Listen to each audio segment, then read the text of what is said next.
La demencia significa deterioro de la capacidad cognitiva. Es causada por la pérdida de células nerviosas en el cerebro. Es un síndrome de carácter orgánico y etiología múltiple, que da lugar a déficits cognitivos, motores y sociales muy diversos, y que también implica cambios en la personalidad del sujeto. No son una consecuencia natural del envejecimiento.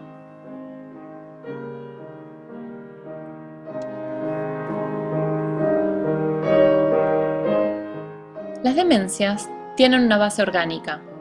Estas se clasifican como globales o focalizadas, y dentro de estas últimas, corticales o subcorticales. Algunas enfermedades orgánicas que llevan a la demencia son la enfermedad de Alzheimer, la enfermedad de Pick, la enfermedad de Jacob, cuerpos de Lewy, Parkinson's, Huntington's y la demencia vascular, entre otras. Las primeras 4 son demencias corticales y se caracterizan por la presencia del síndrome afaso-apraxo-agnósico.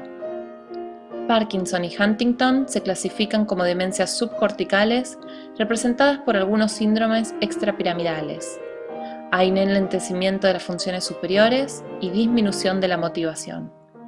Y por último, la demencia vascular, que es considerada una demencia global y su deterioro se produce de manera escalonada.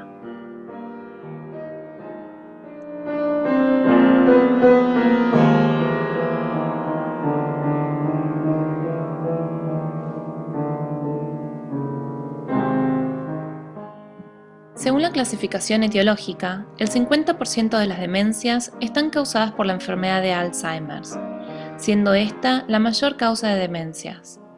Le siguen las demencias vasculares con un 15%.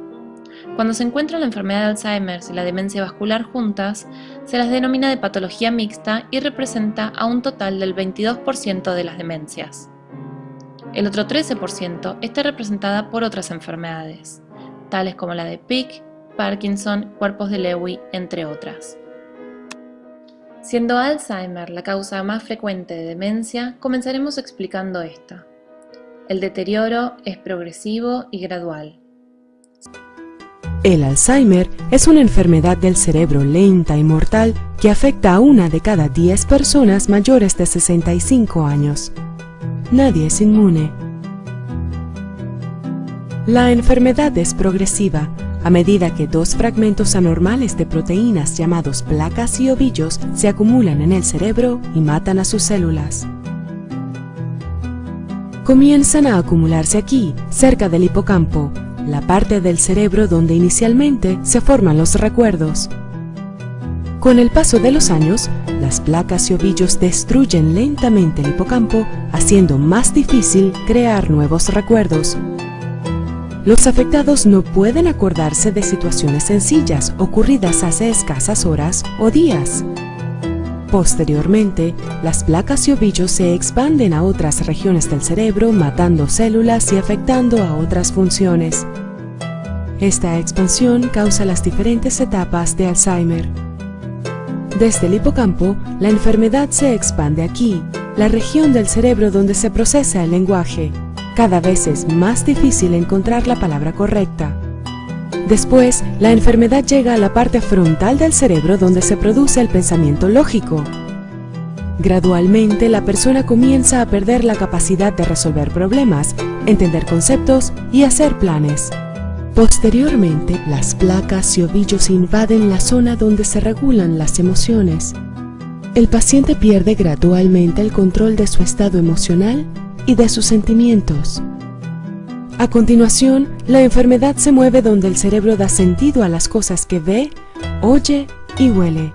En esta etapa, el Alzheimer altera considerablemente los sentidos de la persona y puede provocar alucinaciones. A la larga, las placas y ovillos borran los recuerdos más antiguos y queridos de la persona que se almacenan aquí, en la parte posterior del cerebro. Casi al final, la enfermedad altera el equilibrio y coordinación del enfermo, y en la última etapa, destruye la parte del cerebro que regula la respiración y el corazón. La progresión desde la fase inicial hasta el fallecimiento es lenta y gradual, y en promedio dura de 8 a 10 años. Él dejó de entender lo que veía bastante, ¿no? Entonces se miraba al espejo y a lo mejor saludaba a la persona que veía, ¿no? Esto nos pasaba mucho. Hola, buenos días, ¿no? Y se estaba saludando a sí mismo. Ahora me parece que delante de un espejo no ve nada, ¿no? Te estoy afeitando, ¿eh? Él te está paseando. Yo te estoy afeitando. Y a mí también. A ti, exacto. Hay muchos episodios de estar en casa y creerse que está en otro sitio. De alucinaciones, de creer que hay personas en casa que no hay, de hablar, mantener conversaciones que no tienen sentido, mantener conversaciones con personas que no están ahí. Metirla en esta. Lo estás engañando, ¿eh? Pues cógele. Espera. No te muevas. Vaya, míralo. ¿Qué es eso?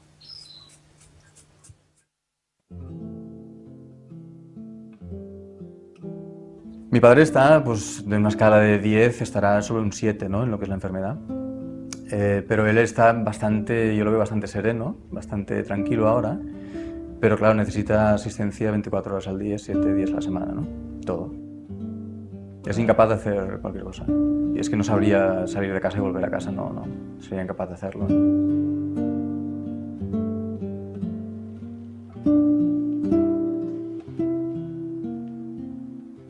Muévete así en la mano, ya te pongo yo. Ya lo tiene dentro. Ya. Mételo dentro. Y ahora la cara. Yo creo que los principios son los más difíciles para el enfermo en sí, ¿no?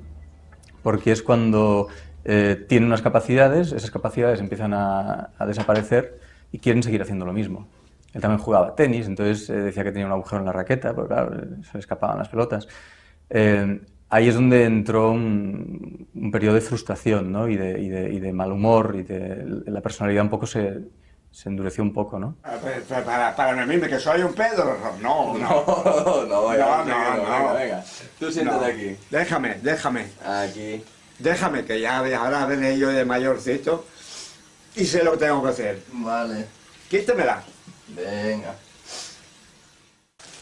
Espera, otra. Yo creo que hay que tratarlo como una persona que, con su dignidad y una persona que ha vivido lo que ha vivido, ¿no? Sí que tienes que tomar rienda por su vida, ¿no? Y tomar muchas responsabilidades por él. De hecho, todas. Llega un momento que todas.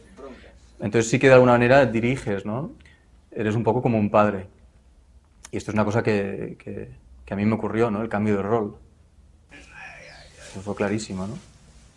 Un cambio de rol. De pronto, de ser el hijo pequeño a ser la figura de padre, ¿no?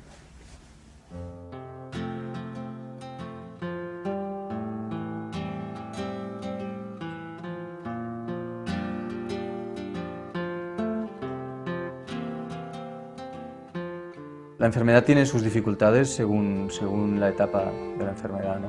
Y aunque ahora a lo mejor la enfermedad está más avanzada, hay ciertas cosas que se simplifican. Porque ya lo haces tú y ya está, ¿no? No tienes que pasar por lo que él quiere hacer también y todas las complicaciones que eso traen. ¿Tienes tú? Lo tengo yo. Quédate levantado que vas a subir el pantalón, ¿eh? Déjalo. Quédate. In the course of Alzheimer's disease, abilities are lost in a characteristic way. Patients lose the ability to handle executive tasks, their job. They lose the ability to handle complex activities of daily life, such as the ability to manage their finances. They lose the ability to choose their clothing properly. They go on to lose the ability to put on their clothing properly without assistance, to bathe without assistance. They go on to lose the ability to toilet without assistance. They become incontinent of urine and feces. And patients go on to lose the ability to speak. And they go on to lose the ability to walk, to sit up, to smile, and to hold up their head. Well, this characteristic functional progression in Alzheimer's disease is a precise reversal in its particulars of the order of acquisition of the same functions in normal human development.